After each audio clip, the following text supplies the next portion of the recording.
മുരുകനെ കണ്ടിട്ട് ശാലിനി പറയുകയാണ്, അല്ല അങ്കിളിനെ കണ്ടിട്ട് കുറച്ചു നാളായല്ലോ, കാപ്പി കുടിക്കാനും വരാറില്ല, എന്താ വിശേഷിച്ച്? വരേണ്ട കാര്യമുണ്ടായാൽ വന്നാലല്ലേ പറ്റൂ. ഓരോ ബന്ധങ്ങൾ കൂട്ടിച്ചേർക്കലല്ലേ നമ്മുടെ പണി. കമ്പ്യൂട്ടർ ജാഥക്കാരും വെബ്സൈറ്റുകാരും ഒക്കെ വന്നിട്ടും മുരുകണ്ണൻ ഇപ്പോഴും കാലുറപ്പിച്ചു നിൽക്കാൻ നേരമില്ല. എന്താ കാര്യം? പറ്റിപ്പില്ല, നേരെ വാ നേരെ പോ എന്നുള്ള രീതിയെ നമുക്കുള്ളൂ. ശാലിനി ചോദിക്കണം, അല്ല ആർക്കാ ഇപ്പോ ആലോചന? ശാരികേച്ചിക്കാണോ? അതെ, ശാരദാമ്മയല്ലേ എന്നെ പറഞ്ഞു ഏൽപ്പിച്ചിരുന്നത്. നല്ല കാര്യം, ആലോചന നടക്കട്ടെ. നല്ല ഒരു ബന്ധമാണെങ്കിൽ ആർഭാടമായിട്ട് തന്നെ നമുക്ക് നടത്താം. പക്ഷേ നേരത്തെ പറഞ്ഞില്ലേ, അയാളെ പറ്റിയുള്ള സംസാരം അത് ഈ മതിൽക്കെട്ടിനുള്ളിൽ വേണ്ട. അത് കേട്ട് മുരുകൻ ശാരദാമ്മയെ നോക്കുമ്പോൾ ശാലിനി പറയുകയാണ്, ആ ഗോപാലകൃഷ്ണനെ പറ്റി തന്നെ. ഒന്നും പറയരുതെന്ന് ശാരിക ശാരദാമ്മയോട് ആംഗ്യം കാണിക്കുകയാണ്. ശാലിനി പറയുകയാണ്, പിന്നെ ചെക്കനെ തിരഞ്ഞെടുക്കുമ്പോൾ ഒരു കാര്യം പ്രത്യേകം ശ്രദ്ധിക്കണം. ചെക്കൻ മാത്രം നന്നായാൽ പോരാ, ആ കുടുംബത്തിലുള്ളവരുടെ എല്ലാം മനസ്സിൽ നന്മയുണ്ടായിരിക്കണം. പ്രത്യേകിച്ചും അമ്മയ്ക്ക്. അമ്മയാണ് ഒരു കുടുംബത്തിന്റെ നെടും തൂണ്. മക്കളുടെ ജീവിതം സ്വർഗമാക്കാനും ഭസ്മമാക്കാനും ഒരമ്മ വിചാരിച്ചാൽ ധാരാളം മതി. അത് കേട്ട് മുരുകൻ പറയുകയാണ്, അയ്യോ മോളെ, മോൾക്ക് പ്രായത്തിൽ കവിഞ്ഞ ബുദ്ധിയും വിവരവും ഉണ്ട്. ഇവിടത്തെ ഒരു കുട്ടിക്ക് പയ്യനെ തപ്പുമ്പോൾ മോശപ്പെട്ട ഒരു തറവാട്ടിൽ നിന്നും കൊണ്ടുവരുമോ ഈ ഞാൻ? ഇല്ല, മൂത്തവൾക്കൊരു ഒരു രാജകുമാരനെ തന്നെ കൊണ്ടുവരുമെന്ന് അമ്മയോട് വാക്ക് കൊടുത്തു കഴിഞ്ഞു. എന്നാ പിന്നെ ഞാൻ എങ്ങോട്ട് ഇറങ്ങുവാന്നും പറഞ്ഞ് മുരുകൻ ഇറങ്ങുകയാണ്.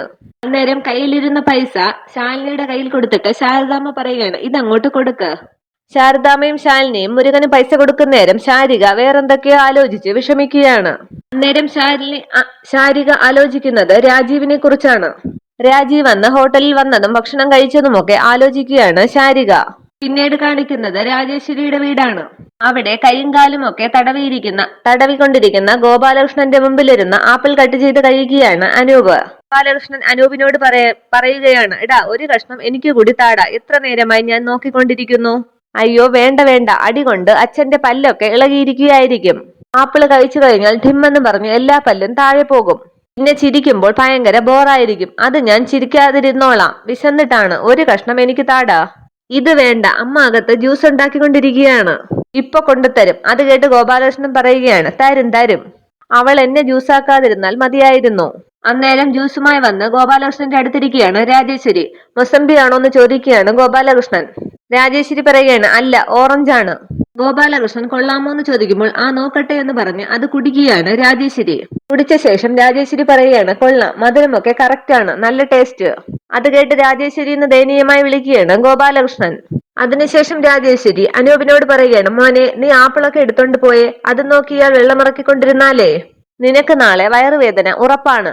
അന്നേരം അനൂപ് അവിടെ നിന്നും പോവുകയാണ്. രാജേശ്വരി പറയുകയാണ്, ദിവസവും ഒരു നേരം ആപ്പിൾ കഴിച്ചാലേ ഡോക്ടറെ അകറ്റി നിർത്താമെന്നാണ്. നമ്മുടെ മോൻ നല്ല ആരോഗ്യത്തോടെയാണ് വളരുന്നത് അല്ലേ? എന്നാൽ പിന്നെ എനിക്കൊരു ആപ്പിൾ തന്നാൽ പോരായിരുന്നോ രാജേശ്വരി?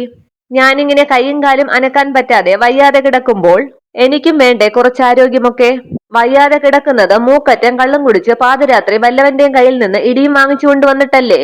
മര്യാദയ്ക്ക് കുടുംബം നോക്കി വീട്ടിലിരുന്നെങ്കിൽ ഇതൊന്നും സംഭവിക്കില്ലായിരുന്നല്ലോ.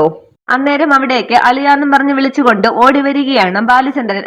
അളിയനെ ആരാണ് തല്ലിയത്? അവന്റെ പറയേ, അവനെ നമുക്ക് പഞ്ഞിക്കിടാം. ബാലചന്ദ്രന്റെ ഈ വെപ്രാളമൊക്കെ കണ്ട് ഗോപാലകൃഷ്ണൻ പറയാണ്, പഞ്ഞിക്കിടാൻ നീ നടന്നത് തന്നെ.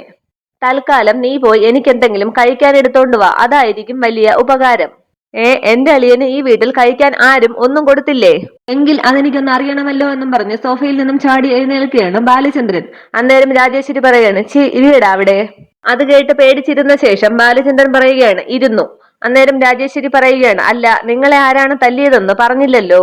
ആ ശാരദയും വീട്ടുകാരും മറ്റും പണി തന്നതാണോ? അവരല്ല രാജേശ്വരി, അവരെന്നെ രക്ഷിക്കുകയാണ് ചെയ്തത്. അന്നേരം ഗോപാലകൃഷ്ണനെ രൂക്ഷമായി നോക്കുകയാണ് രാജേശ്വരി. ഗോപാലകൃഷ്ണൻ പറയുകയാണ്, അല്ല രക്ഷിക്കുക എന്ന് പറഞ്ഞാൽ തല്ലിക്കൊണ്ടിരുന്നപ്പോൾ അവരിറങ്ങി വന്നു, അവരെ കണ്ടപ്പോൾ ഗുണ്ടകൾ ഓടി. അവള് ആ ശാരദയായിരിക്കും അല്ലേ നിങ്ങളുടെ നിലവിളി കേട്ട് ഓടി വന്നത്? ശാരദയല്ല രാജേശ്വരി, അവരുടെ മക്കളാണ്. അന്നേരം പെട്ടെന്ന് ചാടി എഴുന്നേറ്റ ശേഷം കയ്യിലിരുന്ന തലോണെടുത്ത് ഗോപാലകൃഷ്ണന്റെ ഒടിഞ്ഞ കയ്യിലേക്ക് എറിയുകയാണ് രാജേശ്വരി. ശാരദയും അവളുടെ മക്കളും പേര് പറയുമ്പോൾ തന്നെ എന്തൊരു മധുരമാണ്. ചോറിങ്ങും കൂറങ്ങുമാണ് നിങ്ങൾക്ക്. അന്നേരം രാജേശ്വരി എന്ന് വിളിക്കുകയാണ് ഗോപാലകൃഷ്ണൻ. വിളിക്കണ്ട നിങ്ങൾ. അവളെയും അവളുടെ മക്കളെയും ഈ നാട്ടിൽ നിന്നും ഓടിച്ചുവിടാൻ പറഞ്ഞിട്ട് എന്തായി എന്ന് വീണ്ടും ചോദിക്കുമ്പോൾ ബാലചന്ദ്രൻ പറയുകയാണ്, ചേച്ചി അവരെ ഈ നാട്ടിൽ നിന്നും ഓടിച്ചുവിടാൻ ബ്ലേഡ് സത്യഭാമയെ കൊണ്ടുപോലും പറ്റിയില്ല, അതാണ് പ്രശ്നം. പക്ഷേ അവരെ ഈ നാട്ടിൽ നിന്നും കുടിയൊഴിപ്പിക്കാൻ ഈ ബാലചന്ദ്രന്റെ കയ്യിൽ ഒരു ഐഡിയ ഉണ്ട്. ഒരു ഒറ്റമൂലി. അതിന് കുറച്ച് കാശ് ചിലവ് വരും. അത് നടക്കുമോ? രാജേശ്വരി പറയുകയാണ്, പറയ്, എത്ര രൂപ? എത്രയാന്ന് വെച്ചാ പറഞ്ഞേ എന്ന് പറയുമ്പോൾ ബാലചന്ദ്രൻ പറയണം, അതൊരു 10 ലക്ഷം. 10 ലക്ഷമോ എന്ന് ചോദിക്കുകയാണ് രാജേശ്വരി. അത് ചിലവാക്കാം എന്നുണ്ടെങ്കിൽ പറയാം. കൂടും കുടുക്കയും എടുത്ത് എല്ലാത്തിനെയും കുടിയൊഴിപ്പിച്ച് തരാം, ഇമ്മീഡിയറ്റ് ആയിട്ട്.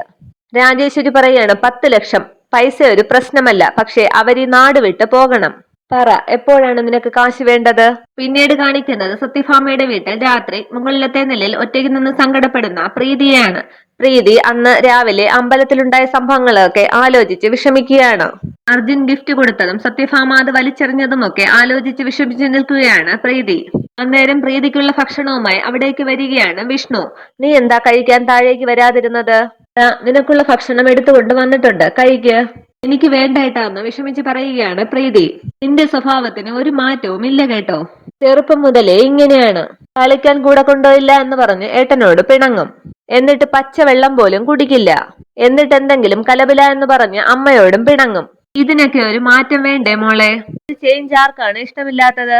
പ്രീതി പറയുകയാണ്, ഒന്നും അറിയാത്തത് പോലെ എന്റെ അടുത്ത് സംസാരിക്കരുത് ഏട്ടാ. ഇന്ന് നടന്നതെല്ലാം കണ്ടതല്ലേ ഏട്ടൻ? അമ്മയെ കരുതി മാത്രമാണ് ഞാനൊന്നും മിണ്ടാതിരുന്നത്. അമ്മയുടെ അഭിമാനം, അന്തസ്, ആഭിജാത്യം ഇതൊക്കെ പൊട്ടി തകരുമല്ലോ എന്ന് കരുതി. സത്യഭാമ എന്ന് പറഞ്ഞാൽ ഈ സമൂഹത്തിൽ ഒരു വിലയുണ്ട്. അത് ഏട്ടൻ പറയും പോലെ ബ്ലേഡിന്റെ മൂർച്ചയല്ല. നമ്മുടെ നാടിനും നാട്ടാർക്കും സത്യവും നീതിയും നടപ്പിലാക്കി കൊടുക്കുന്ന നേരുള്ള അമ്മയുടെ മൂർച്ച. പക്ഷേ ആ അമ്മ എന്താ ഏട്ടാ എന്റെ മാത്രം കണ്ണീര് കാണാത്തത്? എനിക്കും എന്റെ ഭർത്താവിനൊപ്പം ജീവിക്കാൻ ആഗ്രഹമില്ലേ? അതിന് അമ്മ എന്താ അനുവദിച്ചു തരാത്തത്? ഇതിയുടെ വിഷമത കൊണ്ട് മോളെ അത് പിന്നെ എന്നൊക്കെ പറയുകയാണ് വിഷ്ണു. അർജുനേട്ടൻ ഒരു വക്കീലല്ലേ ഏട്ടാ? നിയമപ്രകാരം ഞാനിപ്പോഴും അർജുനേട്ടന്റെ ഭാര്യയാണ്. അർജുനേട്ടനോട് സംസാരിക്കാനും അടുത്ത് നിൽക്കാനും ഒക്കെ സ്വാതന്ത്ര്യമുള്ള ആളാണ്. എന്നിട്ടും അമ്മ ഇന്ന് എന്താണ് ചെയ്തത്? വിഷ്ണു പറയുകയാണ്, മോളെ എല്ലാം ശരിയാകും. വേനൽക്കാലം മാത്രമല്ലല്ലോ, വസന്തവും തിരിച്ചു വരില്ലേ? അതിനുള്ള കാത്തിരിപ്പാണിതെന്ന് കരുത്. അപ്പോ കിട്ടുന്നതിന് മധുരം കൂടും. എടി, അമ്മ സമ്മതിക്കും. നിങ്ങൾ രണ്ടുപേരും സന്തോഷത്തോടു കൂടി പഴയ പോലെ ഒന്നിച്ച് ജീവിക്കും. ഏട്ടനല്ലേ പറയുന്നത്? ദേ നോക്ക്, ഇപ്പോൾ നീ ഈ ഭക്ഷണം കഴിക്ക്. എനിക്ക് വേണ്ട ഏട്ടാ എന്ന് പ്രീതി പറയുമ്പോൾ വിഷ്ണു പറയുകയാണ്, എനിക്ക് നന്നായിട്ട് വിശക്കുന്നുണ്ട്. ഏട്ടൻ കഴിച്ചില്ലേന്ന് ചോദിക്കുകയാണ് പ്രീതി. അന്നേരം ദേഷ്യപ്പെട്ട് പിണങ്ങിപ്പോയിരിക്കുകയാണ് വിഷ്ണു. അന്നേരം വിഷ്ണുവിന്റെ അടുത്ത് പോയിരിക്കുകയാണ് പ്രീതി. നീ വയറ് വന്ന് വിശന്നിരിക്കുമ്പോൾ ഞാൻ എങ്ങനെയാണ് കഴിക്കുക? എന്നാൽ ഞാൻ കഴിക്കാം ഏട്ടാ. അതിനുശേഷം പ്രീതിക്ക് ഭക്ഷണം വാരി കൊടുക്കുകയാണ് വിഷ്ണു. പ്രീതിയും വിഷ്ണുവിന് ഭക്ഷണം കൊടുക്കുകയാണ്. പിന്നീട് കാണിക്കുന്നത് രാവിലെ കുടുംബശ്രീ ഹോട്ടലാണ്. അവിടേക്ക് എത്തുകയാണ് സുസ്മിത. ഹോട്ടലിൽ നിന്നിറങ്ങി ബോർഡൊക്കെ നോക്കിയ ശേഷം സുസ്മിത ആലോചിക്കുകയാണ് വിഷ്ണു പറഞ്ഞ കാര്യം. എനിക്ക് ശാരദാമ്മയുടെ ഹോട്ടലിലെ ഭക്ഷണമാണ് ഇഷ്ടം. അവിടുത്തെ ഭക്ഷണം അമ്മ വിളമ്പി തരുന്നത് പോലെയാണ് എന്നൊക്കെ പറഞ്ഞത് ആലോചിക്കുന്നു. ഹോട്ടൽ കണ്ടിട്ട് സുസ്മിത പറയാണ്, അയ്യേ, ഈ പെട്ടിക്കടയാണോ വിഷ്ണുവേട്ടൻ പറഞ്ഞ കുടുംബശ്രീ ഹോട്ടൽ? ഞാൻ വിചാരിച്ചു മിനിമം ഒരു 3 സ്റ്റാർ ഹോട്ടലെങ്കിലും ആയിരിക്കുമെന്ന്. അതിനുശേഷം അകത്തേക്ക് കയറുകയാണ് സുസ്മിത. അകത്ത് കയറി ചുറ്റുമൊക്കെ നോക്കിയ ശേഷം സുസ്മിത വിചാരിക്കുകയാണ്, അയ്യേ, ഇവിടെയൊക്കെ ഇരുന്നാണോ ആൾക്കാർ ഭക്ഷണം കഴിക്കുന്നത്? AC പോയിട്ട് ഇവിടെ ഒരു ഫാൻ പോലും ഇല്ല. സുസ്മിതയെ കണ്ട് ശാന്ത പറയുകയാണ്, അങ്ങോട്ടിരിക്കാം. എന്താണ് കഴിക്കാൻ വേണ്ടത്? ദേ അതാണ് കൈ കഴുകുന്ന സ്ഥലം. സോറി, ഞാൻ കഴിക്കാൻ വന്നതല്ല. നിങ്ങളാണോ ഈ ശാരദാമ്മ? അയ്യോ അല്ല, കുട്ടി ശാരദാമ്മയെ കാണാൻ വന്നതാണോ? അതിനുശേഷം ശാന്ത വിളിക്കുകയാണ്, ശാരദാമ്മയെ ഒന്നിങ്ങോട്ട് വരുമോ? സുസ്മിത ചോദിക്കുകയാണ്, അല്ല, എത്ര നാളായി നിങ്ങൾ ഈ ചായക്കട തുടങ്ങിയിട്ട്? ശാന്ത പറയുകയാണ്, അയ്യോ, ഇത് വെറും ചായക്കടയല്ല.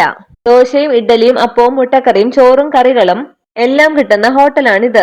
10-20 വർഷത്തിന് മേലെയായി ഇത് തുടങ്ങിയിട്ട്. പലതവണ ഇതുവഴിയൊക്കെ പാസ് ചെയ്തിട്ടുള്ളതാണ്, പക്ഷേ ശ്രദ്ധിച്ചിട്ടില്ല. നമ്മൾ കൂടുതലും കോണ്ടിനെന്റൽ ഡിഷസ് ആണ് പ്രിഫർ ചെയ്യുന്നത്. അതല്ലെങ്കിൽ ഇപ്പോ ഓൺലൈനിൽ നിന്നും നമുക്ക് സെലക്ട് ചെയ്യാമല്ലോ. അന്നേരം അവിടേക്ക് വരികയാണ് ശാരദാമ്മ. എന്താ ശാന്തേ? ദേ ഈ കൊച്ചു ശാരദാമ്മയെ കാണാൻ വന്നതാണ്. എന്താന്ന് പറഞ്ഞില്ല. ശാരദാമ്മ ചോദിക്കുകയാണ്, എന്താ മോളെ, മോൾക്ക് എന്താണ് വേണ്ടത്? സുസ്മിത പറയുകയാണ്, മോളെ വിളിയൊന്നും വേണ്ട പ്ലീസ്. എന്റെ പേര് സുസ്മിത. ഇവിടെ അടുത്ത് തന്നെയാണ് വീട്. ഇവിടത്തെ ഫുഡ് നല്ല ടേസ്റ്റി ആണെന്ന് ഒരു ഫ്രണ്ട് പറഞ്ഞു. ഒന്ന് ടേസ്റ്റ് ചെയ്ത് നോക്കാമെന്ന് കരുതി വന്നതാണ്. അതിനെന്താ, മാഡത്തിന് എന്താണ് വേണ്ടതെന്ന് പറഞ്ഞാൽ മതി. ഊണ് വേണം ഇന്ന്, ഒരു 10 ആൾക്കുള്ളത്. ഉച്ചയ്ക്കുള്ള ആവശ്യത്തിനാണ്, ബുദ്ധിമുട്ടാവില്ലല്ലോ? ഏയ്, എന്ത് ബുദ്ധിമുട്ട്? അതല്ലേ ഞങ്ങളുടെ ജോലി.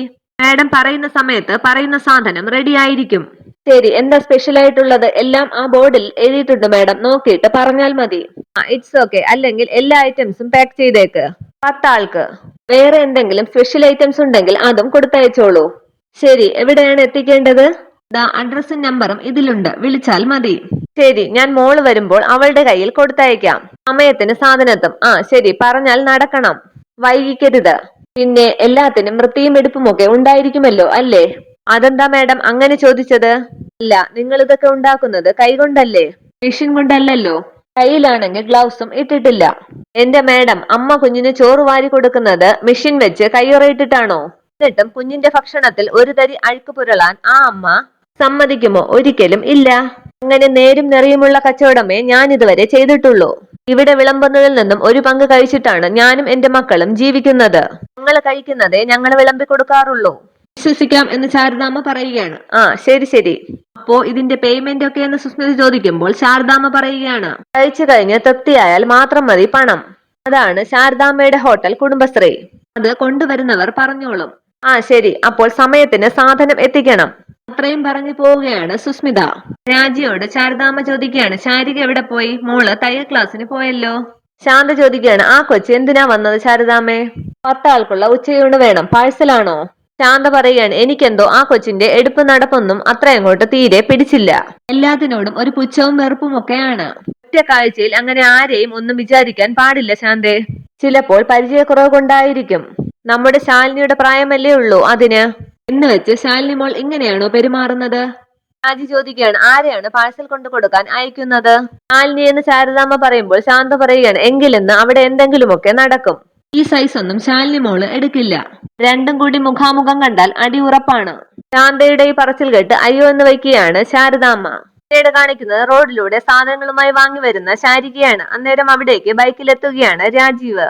ശാരികയെ കണ്ട രാജീവ് ബൈക്ക് നിർത്തിയ ശേഷം ശാരികയെ വിളിക്കുകയാണ്. ഏയ് ഹലോ. ഹലോ, എങ്ങോട്ടാ രാവിലെ പോകുന്നത്?